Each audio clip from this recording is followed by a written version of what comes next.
Hello and welcome to week 10 in the psychology of adulthood and chapter 10 on adult sexuality. A very important topic as throughout the lifespan, right from adolescence on, and even as we're going to see when we talk about sexuality, even before that, but sexuality being very important part of the lifespan and part of intimacy, that stage in Erickson's theory, intimacy and generativity, the importance and how we approach sexuality and have healthy sexual relationships as adults. So we go to our slideshow and we start off with adult sexuality. And years ago, I came across an analogy involving a bicycle. And what this analogy was trying to explain is we see a decrease in sexuality as individuals reach midlife and then beyond. And why does that happen? And the reasons for that happening are the same as the reasons for individuals from midlife on riding bicycles less often. And so we can use this analogy to describe the barriers that people exist to sexuality in midlife and beyond. One can say they don't have a bike. They don't have a partner to have sex with. They can't ride a bike, meaning there are physical reasons why they can't engage in sexuality. And finally, they feel they look ridiculous on a bike.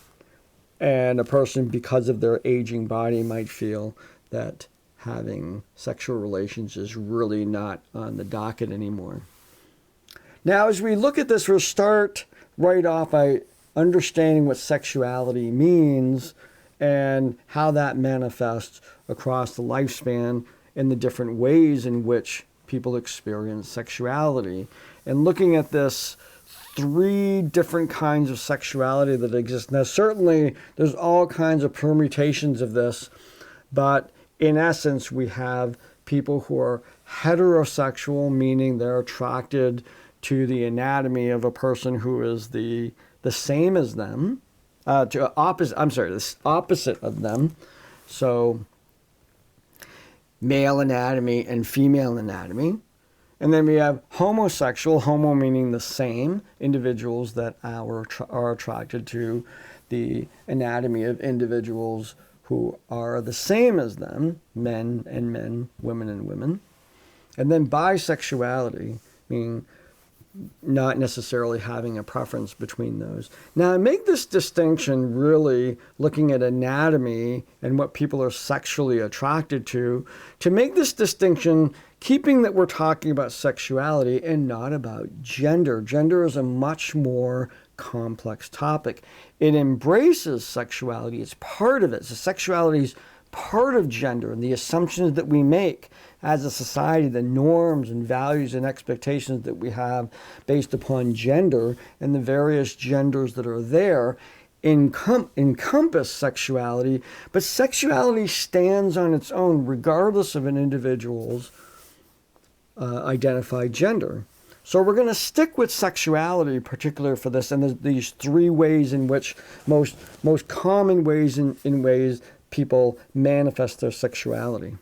Now, from early on, most researchers feel that our attraction to specific anatomy is hardwired in our brain. From early on, obviously it doesn't manifest itself until later, but even as very young children, individuals recognize that they might be the same or different than other people around them. This manifests mostly during adolescence when individuals are exploring different kinds of identity, particularly in today's world, much more open to exploring those different sexual identities and even experimenting with different ones that kind of depending on their openness to experience and whatnot. Then we get into emerging adulthood, and young adulthood. And we have this sense for this in all the other ways that we see individuals experimenting, but it's in an adult way, and then into young adult, in emerging adulthood, and then we get into young adulthood where foundations are beginning to be laid for their entry into middle adulthood, when things start to really build those relationships over time. We may not see individuals come out, let's say, until we're seeing it happen much earlier with a society that's embracing it more at younger ages. But for many, depending on the age of the individuals right now who are LGBT, who are in their 60s, didn't come out until their 30s. LGBT people in their 30s came out in their early 20s. And it may be that this is becoming earlier and earlier, in terms of where individuals felt confident enough to embrace their sexuality at a particular point and make it known to the world around them and display those things in a public way. So we have this generation here, this emerging young adult group of individuals and the expressions of their sexuality, and then into the solidifying aspects of long-term relationships, the same as all the other aspects of identity having to do with sexuality. I featured here, of course, alternative sexuality, the individuals who are gay or bisexual, homosexual or bisexual. Of course, how many pictures do you need of heterosexual? We see that all the time. So just as examples through the lifespan, is that sexuality follows the same sort of patterns as other aspects of our identity. They're much more personal, and we may keep many of them more private. We may be very public about what we're going to school for in terms of our career and less public about what our sexuality is. But it undergoes the same sort of processes from the identity formation very, very early in life that leads to adolescence, and then adolescence to emerging adulthood and that sort of experimenting, but in much more adult and independent ways, and then young adulthood when you start building the foundation, and finally into middle adulthood when you're building the house of your relationships, whatever they happen to be. Now, healthy sexual relationships here. Now, I was going to try and not comment on the fact that these two individuals are not even on the bike anymore, but they're.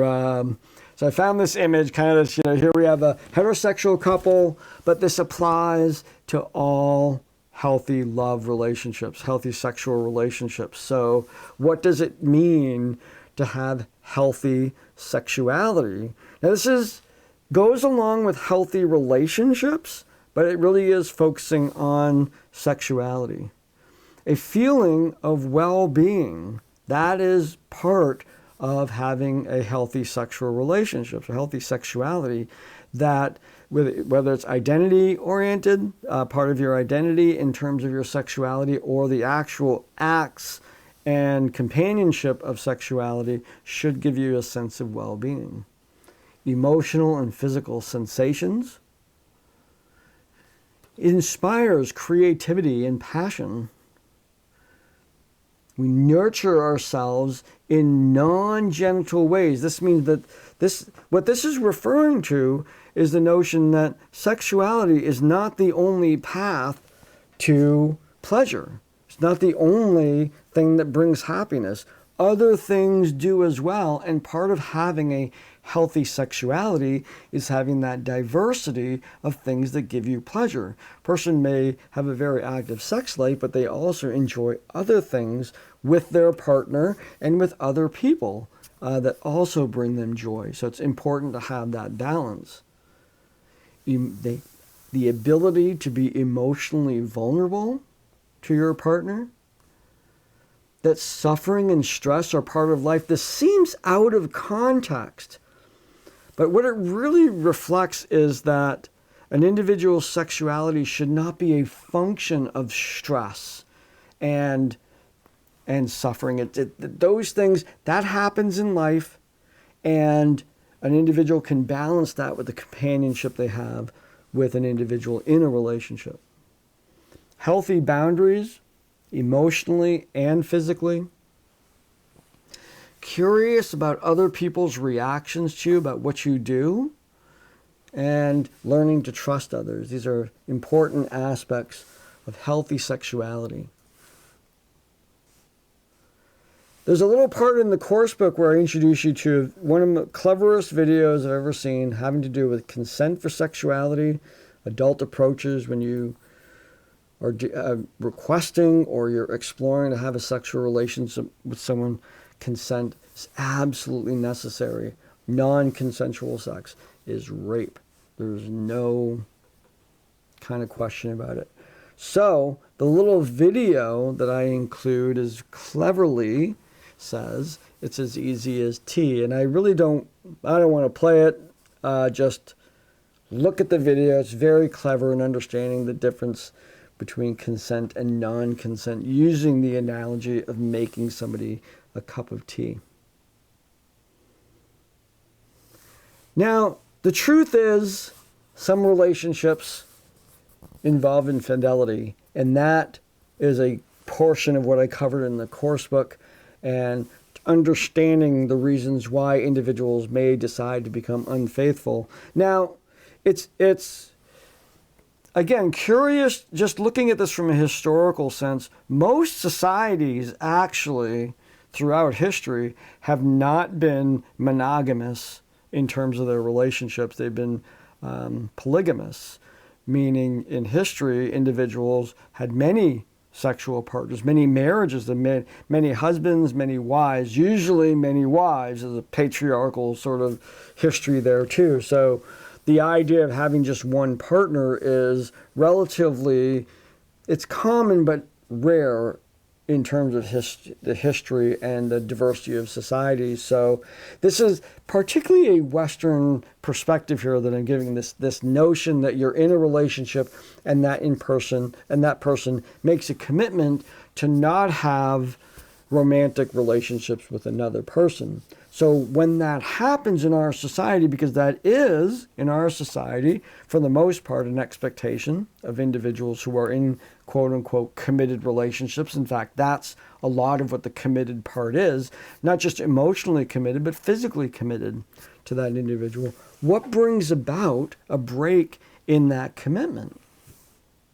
So we have marital unhappiness. The individual's not happy in the relationship for whatever reason. They may be bored. They need something different going on in their lives. It might be revenge, getting back at somebody for doing something to them. Pure narcissism, simply don't care about the feelings of the other people involved. Lack of satisfaction currently in their sex life. They fall out of love with the individual that they're with. And certainly being around where there's a sort of a permission giving, when you've been exposed to other people who are engaged in cheating, then more likely for you to do the same. Now that brings us to the end of this chapter. Some pretty dicey stuff to think about. Each one of you might have some very diverse experiences with this. Some of you may have very, very healthy sex lives and healthy intimacy going on in your lives, and some of you might have had a pretty rough road with those kinds of things. So this is a light exposure to these kinds of topics, and but I do ask you to do some reflection here in the assessment area. And the first is the discussion about barriers to healthy sexuality. Not in the instructions, I ask about how would you work with an individuals who are at midlife who are dealing with these things, but you're free to talk about any sort of personal experiences or experiences of other people where there have been barriers to achieving a healthy sexuality. And then a reflective quiz, basically open-ended question, just simply saying, what do you think? What have you learned from this? What insights do you have? And it can be light. You can talk about whatever. That's why I put it as a quiz. You're really not a discussion, So if there's something that has come to light to you, or some realization, some learning that you've had, I'd like to hear about it in the chapter quiz. And that's it. That's it for this week. And so I will see you in the discussion boards, and I hope you have a great week.